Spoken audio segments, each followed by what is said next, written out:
नमस्कार सभी प्यारे विद्यार्थियों को मैं कपिल चाहर स्वागत करता हूं आप सभी का आपके अपने परिवार टॉप तक पर। आज के इस वीडियो में हम लोग बात करने वाले हैं सल्तनत और मुगल कालीन स्थापत्य और कला से जुड़े हुए प्रश्नों के बारे में। यहां पर आप एक चीज देखिएगा, जब भी आप लोगों से स्थापत्य या कला से जुड़ा हुआ कोई भी प्रश्न आपके एग्जाम में यदि पूछा जाता है तो वहां पर ज्यादातर वो प्रश्न वन लाइनर फैक्ट हुआ करता है, जिसमें आता है तो बिल्कुल आता है, भाई नहीं आता तो कतई नहीं आता। वहां पर आप किसी भी प्रकार के तुक्के का प्रयोग नहीं कर सकते। यहां पर देखिएगा क्वेश्चन की अगर हम बात करें तो इसमें मैंने दोनों को शामिल किया है। यहां पर मैंने दिल्ली सल्तनत से संबंधित और मुगल काल के स्थापत्य और कला से संबंधित जो भी प्रश्न आपके एग्जाम में पूछे जा सकते हैं या पूछे जा चुके हैं वो सारे प्रश्नों का संकलन आपको यहां पर देखने को मिलने वाला है। तो जल्दी से यहां पर प्रश्न देखते हैं। भाई पहला प्रश्न हमारे सामने है। पहला प्रश्न हम लोगों से यहां पर कह रहा है कि हुमायूं नामा, ठीक है, हुमायूं नामा पुस्तक जो है वो किसके द्वारा लिखी गई थी? ऑप्शन में आपको गुलबदन बेगम, अबुल फजल, फैजी और जैबुन्नसा, ठीक है, ये कई सारे चार ऑप्शन आपको दे रखे हैं। आपको यहां पर याद रखना है कि हुमायूं नामा पुस्तक की अगर हम बात करें तो हुमायूं नामा पुस्तक को गुलबदन बेगम के द्वारा लिखा गया था, ठीक है। गुलबदन बेगम जो थी, गुलबदन बेगम के द्वारा हुमायूं नामा पुस्तक जो है उसे फारसी भाषा में लिखा गया है। आपसे यह भी पूछा जा सकता है कि आपकी गुलबदन बेगम थी कौन, तो आपको याद रखना है गुलबदन बेगम जो है ये हुमायूं की बहन थी, ठीक है ना। चलिए अगला क्वेश्चन आपके सामने है। दूसरा क्वेश्चन देखिएगा। दूसरा क्वेश्चन आपसे कह रहा है निम्नलिखित में से किसने कश्मीर में शालीमार और निशात बाग की नींव रखी? यहां पर एक चीज पर गौर करिएगा भाई कि आपके बाग लगाना या फिर मतलब बागों को स्थापित करने का कार्य और उसके अलावा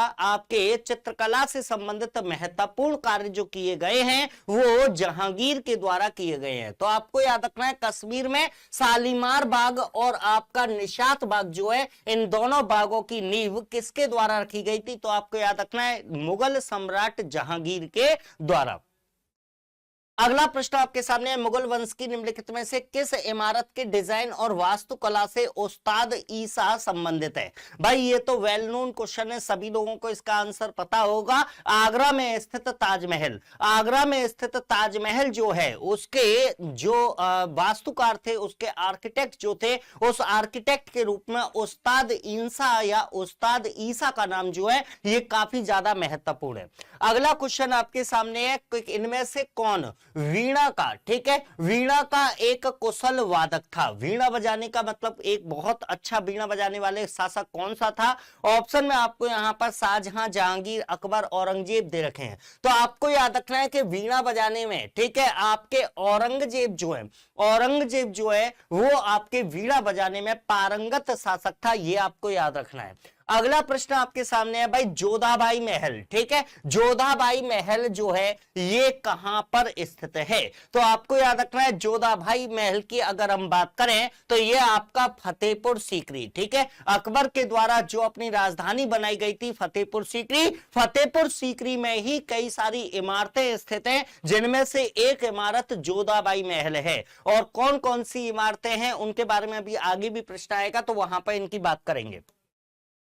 मुगल स्मारक के किस भाग में मेहराब पाए जाते थे? ठीक है, मेहराब क्या हुआ करता था? तो आप एक चीज देखिएगा कि जो दरवाजा हुआ करता है, ठीक है, उस दरवाजे के ऊपर और आपके इस तरीके से, है ना, मतलब अर्ध मंडलाकार आप कह सकते हैं। तो अर्ध मंडलाकार रूप से इस तरीके से जो संरचना बनाई जाती थी उसे मेहराब कहा जाता था। और मेहराब का प्रयोग कहां पर किया जाता था? तो आपको याद रखना है द्वार पर। कहां पर? मुख्य द्वार जो हुआ करता था उस मुख्य द्वार पर मेहराब बनाने की परंपरा ये मुगल स्मारकों की एक प्रमुख पहचान रही है। इसके अलावा यहां पर कह रहा है इब्न बतूता के रेहला में, ठीक है, दिल्ली सल्तनत से जुड़ा हुआ प्रश्न है। इब्न बतूता के रेहला में किसके शासन काल का वर्णन किया गया है? आपको पता होगा कि मोरक्को का निवासी यात्री जो था इब्न बतूता, इसने अपनी प्रसिद्ध पुस्तक रेहला में मोहम्मद बिन तुगलक, ठीक है, मोहम्मद बिन तुगलक के शासन काल में इब्न बतूता राजपूता के द्वारा रेहला नामक पुस्तक को लिखा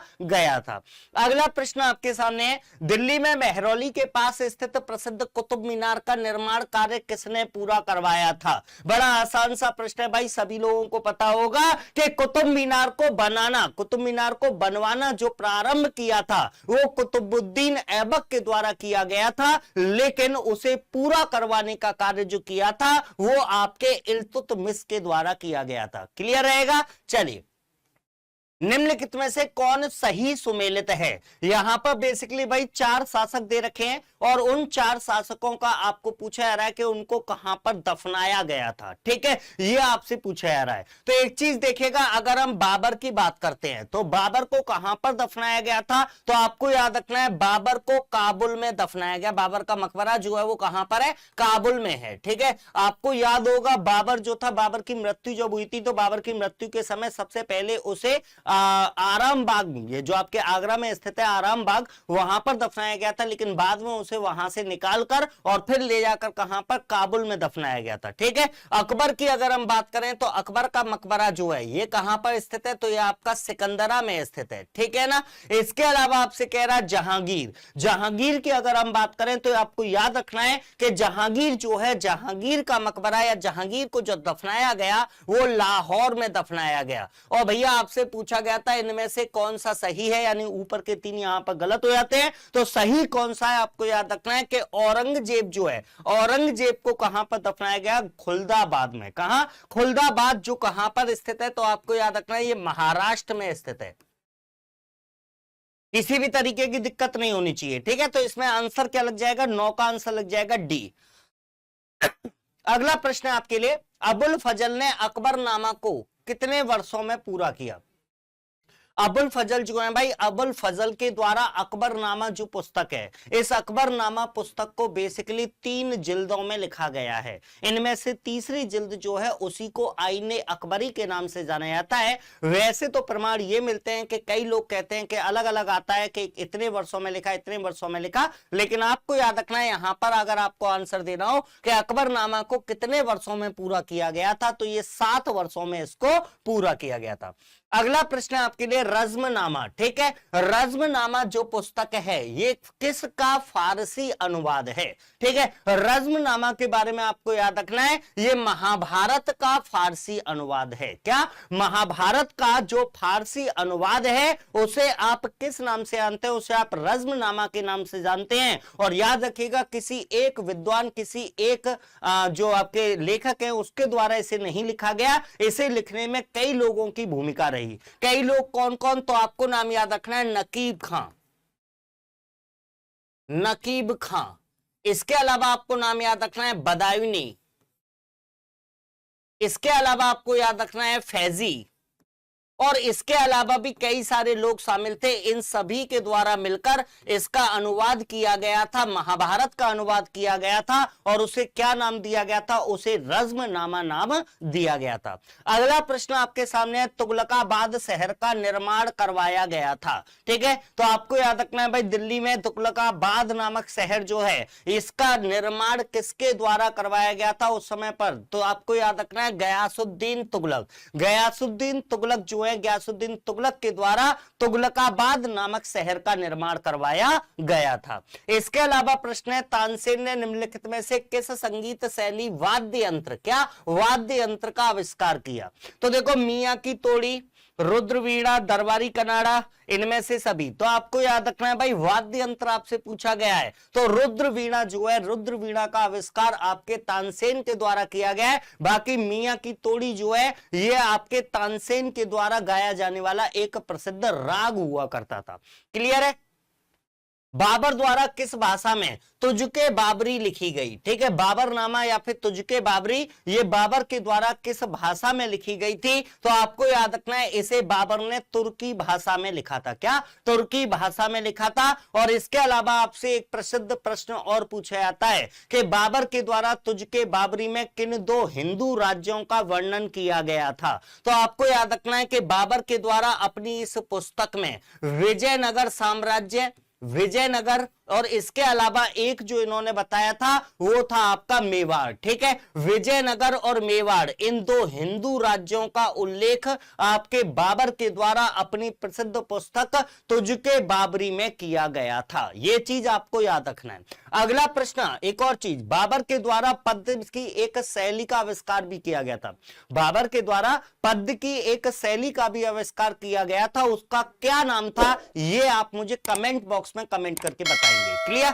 चलिए अगला क्वेश्चन यहां पर देख लेते हैं। मुगल काल में चित्रकला का प्रारंभ किया था। ठीक है, तो अभी अभी मैंने आपको बताया था कि भाई चित्रकला का जो आपका स्वर्ण काल रहा था, चित्रकाल का स्वर्ण काल भी कह दिया जाता है, वो समय था जहांगीर का काल। और जहांगीर के काल में आपको विशेष तौर पर दो व्यक्तियों के नाम याद रखने हैं। एक व्यक्ति थे जिनका नाम था मीर सैयद अली और दूसरे व्यक्ति अब्दुल समद। ठीक है, मीर सैयद अली और अब्दुल समद जो थे वो इस समय के प्रसिद्ध चित्रकार हुआ करते थे, ये आपको याद रखना है। अगला प्रश्न है, अकबर द्वारा कौन सा भवन फतेहपुर सीकरी में निर्मित नहीं है? इनमें से ऐसा कौन सा भवन है जो फतेहपुर सीकरी में नहीं बना हुआ? तो यहां पर देखिएगा ऑप्शन में आपको दीवाने आम, पंचमहल, दीवाने खास और शीश महल। भाई शीश महल नाम की कोई संरचना आपके जो फतेहपुर सीकरी है उसमें नहीं है। ठीक है, दीवाने आम है, पंचमहल है, दीवाने खास है, और इसके अलावा आपको याद रखना है, इसके अलावा और कौन कौन है? तो आपको याद रखना है यहीं पर जोधाबाई का महल है, फतेहपुर सीकरी में ही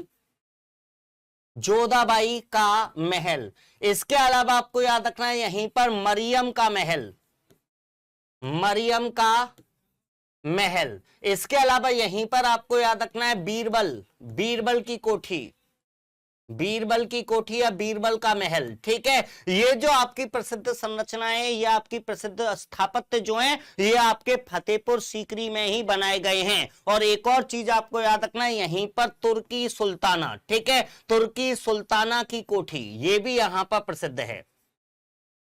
ये क्वेश्चन आपके एग्जाम में कई बार इस तरीके से पूछ लिया गया है। कोई एक संरचना दे देता है और आपसे पूछ लेता है कि इनमें से कौन सी संरचना फतेहपुर सीकरी में बनाई गई थी या नहीं बनाई गई थी। ठीक है, चलिए अगला प्रश्न है, इनमें से कौन संस्कृत का अच्छा ज्ञाता था? ठीक है, संस्कृत का अच्छा ज्ञाता, तो आपको इसमें नाम याद रखना है, वो है अलबरूनी। ठीक है, अलबरूनी की अगर हम बात करें तो ये महमूद गजनबी के साथ में भारत आया था, ये तो सबको पता है। इसके अलावा ये जो था ये अरबी, फारसी और संस्कृत का एक बहुत बड़ा विद्वान था। अरबी, फारसी और संस्कृत, ये तीनों भाषाओं का ज्ञाता था आपका अलबरूनी। इसके अलावा अगला प्रश्न है, अमीर खुसरो ने अपनी रचना आशिका किसके आदेश पर लिखी थी? ठीक है, तो आशिका नामक जो रचना है या आशिक नाम की जो रचना है जो अमीर खुसरो के द्वारा लिखी गई, ये अलाउद्दीन खिलजी के पुत्र, अलाउद्दीन खिलजी के पुत्र खिज्र खां के आदेश पर ये अमीर खुसरो के द्वारा लिखी गई थी।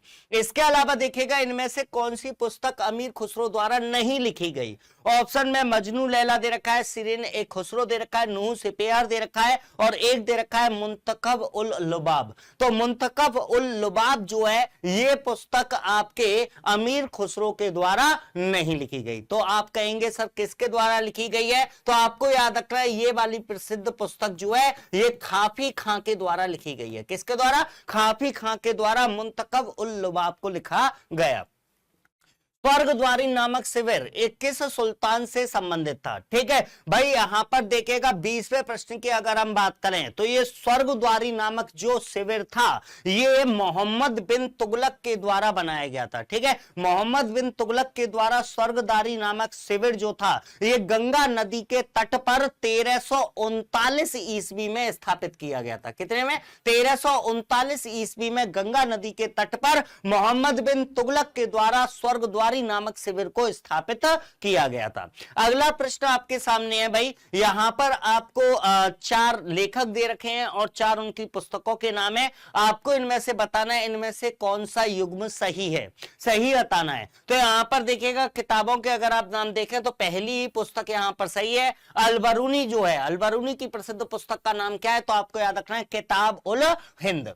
अगली यहां पर देखिएगा प्रेम वाटिका की रचना किसने की? प्रेम वाटिका नामक प्रसिद्ध पुस्तक जो ब्रज भाषा में लिखी गई ये किसके द्वारा लिखी गई है? तो आपको याद रखना है ये रसखान के द्वारा लिखी गई। किसके द्वारा? रसखान के द्वारा इस पुस्तक को लिखा गया है। इसके अलावा अकबर ने किसे कवि प्रिय की उपाधि से विभूषित किया? कवि प्रिय की उपाधि से, है ना। अकबर के द्वारा इनमें से किसको विभूषित किया गया था? तो आपको याद रखना है राजा बीरबल। ठीक है, राजा बीरबल जो हैं उन्हें कवि प्रिय की उपाधि आपके अकबर के द्वारा प्रदान की गई थी। ठीक है, इसके अलावा अगला प्रश्न है, रामायण का फारसी भाषा में अनुवाद किसने किया? ठीक है, यहां पर देखिएगा भाई, रामायण का फारसी भाषा का अनुवाद की अगर हम बात करें, अभी अभी हम महाभारत के अनुवाद की बात करके आए थे, रामायण का अनुवाद जो था फारसी भाषा में, इसे करने वाले जो व्यक्ति हैं उनका नाम आपको याद रखना है, ये है बदायूनी। ठीक है, बदायूनी के द्वारा रामायण का फारसी भाषा में अनुवाद किया गया था। इसके अलावा कुछ और पुस्तकों का भी अनुवाद किया गया था, जैसे आपसे आ जाए लीलावती।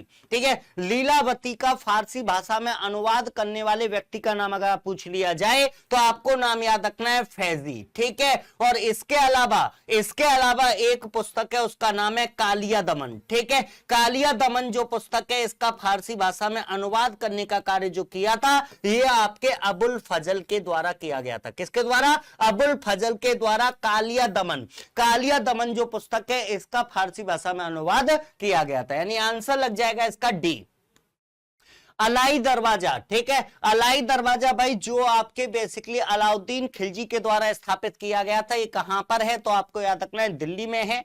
इसके अलावा देखिएगा, कौन प्रथम अष्टकोणीय मकबरे का उदाहरण है? अष्टकोणीय मकबरे का उदाहरण। ठीक है, अष्टकोणीय मकबरे का उदाहरण जब आपसे पूछा जाए तो आपको याद रखना है मकबूल तेलंगानी का मकबरा। ठीक है, मकबूल तेलंगानी का मकबरा जो आपके सल्तनत काल से जुड़ा हुआ है, ये अष्टकोणीय मकबरे का भारत में पहला उदाहरण है, यह आपको याद रखना है। अगला यहां पर देखिए, सुल्तानगढ़ी किसका मकबरा था? तो सुल्तानगढ़ी मकबरे की याद रखेगा, ये नासिरुद्दीन महमूद का मकबरा था, और इसे बनाने वाला जो था वो इसके पिता के द्वारा यानी कि इल्तुतमिश के द्वारा इसको बनवाया गया था, है ना। इल्तुतमिश के शासनकाल में ही नासिरुद्दीन महमूद की मृत्यु हो गई थी, और उसी वजह से सुल्तानगढ़ी का मकबरा इल्तुतमिश के द्वारा अपने पुत्र नासिरुद्दीन महमूद के लिए बनवाया गया था। अगला यहां पर चार बढ़िया यहां पर आपको मस्जिदें दे रखी हैं, कुछ यहां पर आपको स्थापत्य कर दे रखे हैं, और दूसरी तरफ बनाने वाले के नाम, आपको इनको आपस में मैच करना है। तो यहां पर देखिएगा, सबसे पहले जामा मस्जिद की बात करें, जामा मस्जिद को आपको याद रखना है कि जामा मस्जिद किसके द्वारा स्थापित की गई? हुसैन शाह सरकी को याद रखिए, हुसैन शाह सरकी के द्वारा। इसके अलावा यहां पर मौत की मस्जिद की बात करूं तो मौत की मस्जिद सिकंदर लोदी के द्वारा, सिकंदर लोदी के शासनकाल में स्थापित की गई थी। झंझरी मस्जिद की बात करें तो झंझरी मस्जिद इब्राहिम सरकी के द्वारा। ठीक है, इसके अलावा हजार सितून महल, ये बेसिकली अलाउद्दीन खिलजी के द्वारा, और कुब्बत उल इस्लाम मस्जिद जो थी, ये कुतुबुद्दीन ऐबक के द्वारा स्थापित की गई। यानी कि सही आंसर जो लगेगा वो आपका लग जाएगा ए का 3, बी का 1, 3 1 2 3 1 2 3 1 2 3 1 2 5 4, ये हो गया आपका सी। ठीक है, क्या आंसर हो जाएगा? 28वें क्वेश्चन का आंसर जो हो जाएगा वो आपका हो जाएगा सी। अगला प्रश्न आपके सामने है, मदरसा ए नासिरी का निर्माण किसके शासन काल में हुआ था? ठीक है, मदरसा ए नासिरी की अगर हम बात करें तो इसका निर्माण भी इल्तुतमिश के काल में हुआ था। अल्तमस लिखा हुआ है, बेसिकली इल्तुतमिश। ठीक है, इल्तुतमिश के शासन काल में मदरसा ए नासिरी का निर्माण करवाया गया था, यह आपको याद रखना है। अगला प्रश्न दे रखा है, दिल्ली सल्तनत द्वारा संरक्षण दी गई भाषा, दिल्ली सल्तनत की आप ये कह लीजिए राजकीय भाषा, या किस भाषा को संरक्षण प्रदान किया गया था? तो आपको याद रखना है फारसी भाषा। किस भाषा को दिया गया था? फारसी भाषा को संरक्षण प्रदान किया गया था, किसमें? दिल्ली सल्तनत में। पित्रादूरा नामक सजावट की विधि मुगल इमारतों में निम्नलिखित शासकों में से किसके शासनकाल के दौरान इस्तेमाल की जाने लगी? तो आपको याद रखना है जहांगीर के शासनकाल में।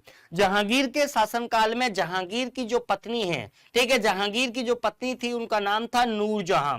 ठीक है, नूरजहां के द्वारा एक संरचना बनाई गई थी, एक स्थापत्य स्थापित किया गया था, वो था एतमाद उद्दौला, एतमाद उद्दौला का मकबरा। ठीक है, एतमाद उद्दौला का मकबरा जो आगरा में स्थित है, इस मकबरे में पहली बार पित्रादूरा शैली का प्रयोग किया गया था, ये चीज आपको याद रखना है। इसके अलावा अगर आपसे पूछ लिया जाए कि पूर्णतः संगमरमर से बनी हुई पहली संरचना कौन सी थी, तो वो भी एतमाद उद्दौला का मकबरा था, जो नूरजहां के द्वारा अपने पिता की याद में स्थापित कराया गया था, और शासनकाल किसका था? तो जहांगीर के शासनकाल में। मुगल काल में कौन सी इमारत है जो पूर्णतः संगमरमर से बनी है? सेम क्वेश्चन, यानी कि एतमाद-दौला इसका सही आंसर हो जाएगा।